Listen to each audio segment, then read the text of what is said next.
For my blog, I used lots of different types of technology and software. I suppose the most common and popular one that I use would be Facebook, because it's the best way to kind of distribute my product to my target audience. Because a lot of the people who will be watching my product and subscribing to my YouTube channel would be students around my age. So the most accessible way to get that out there and get it to my target audience would be through Facebook.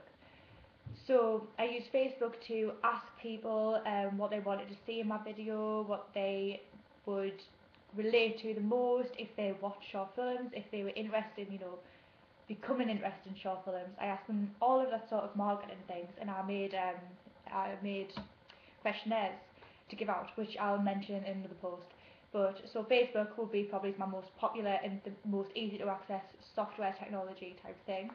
I also used Tumblr to create my blog on because it's very easy to use, it's very user friendly, it's very easy for my lecturer to market, so I used that as well as Facebook.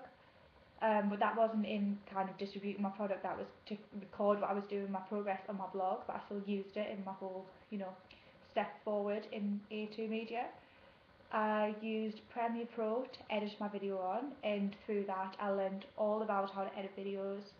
I learned how to change the colour tone on them. The most challenging thing I think that I found with Premiere Pro was finding how to make the colour disappear from my video, because I wanted a lot of it in black and white to kind of represent the past. No, sorry, to represent the future and in colour. So I needed half of my video in colour and half of it in black and white, and it was very challenging trying to figure out how to get those tools to work.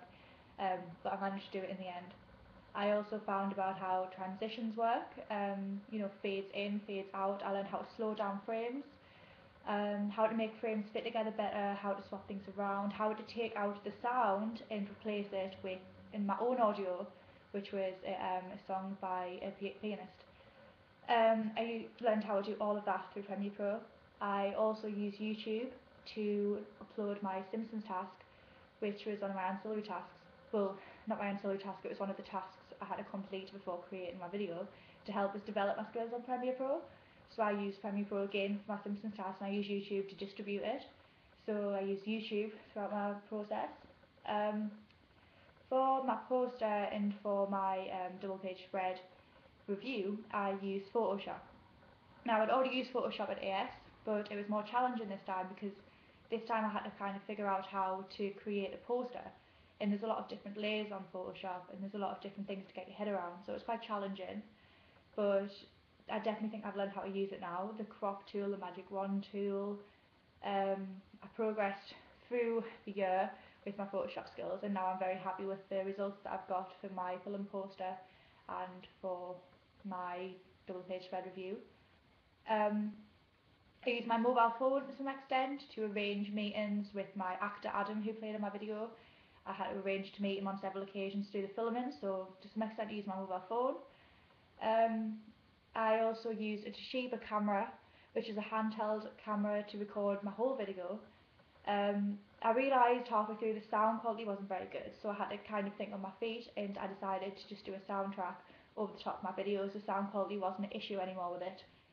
I used a tripod as well from college that helped me with pan shots because my hand wasn't wobbling when I wanted to turn the camera. It helped me with zooms in, incremental zooms that I was trying to achieve without the tripod wasn't working, so I incorporated a tripod. I'm not sure if that counts as technology, but I think it will because it comes with a camera. I also, to another use Microsoft Word to create my questionnaires and my pie charts. I created my research and planning on my blog. Well, I didn't create pie charts in Word, I created pie charts on Excel, so that's another, so Microsoft Word and Excel I used again, which is another type of technology, another software. I think that's about it, but basically I use a lot of different technology to create my blog and to create my product, and overall I really do feel like I've developed this year with what I've done, because I couldn't use most of the things before. I couldn't even work a camera really to some extent, and I think that I've learned that, especially with Photoshop at AS when we create our magazine covers. I used very similar tools like the magic wand tool, but this year I've used it to more of a substantial level of creativity. I've used it to a level where it looks almost professional now, whereas last year I was getting to grips with it, and this year my skills have developed even further. Also with Facebook I've learned that it's not just a social networking site, it can also be used for very useful things such as marketing and distribution, because it actually did help me a lot with my product. Although I didn't distribute it exactly on Facebook, it was through YouTube, I still felt like I'd learned a lot about the site as a whole. So this year I definitely feel like I've improved the technology. I definitely feel like I've got more of an understanding of technology as a whole, and it's really helped us develop.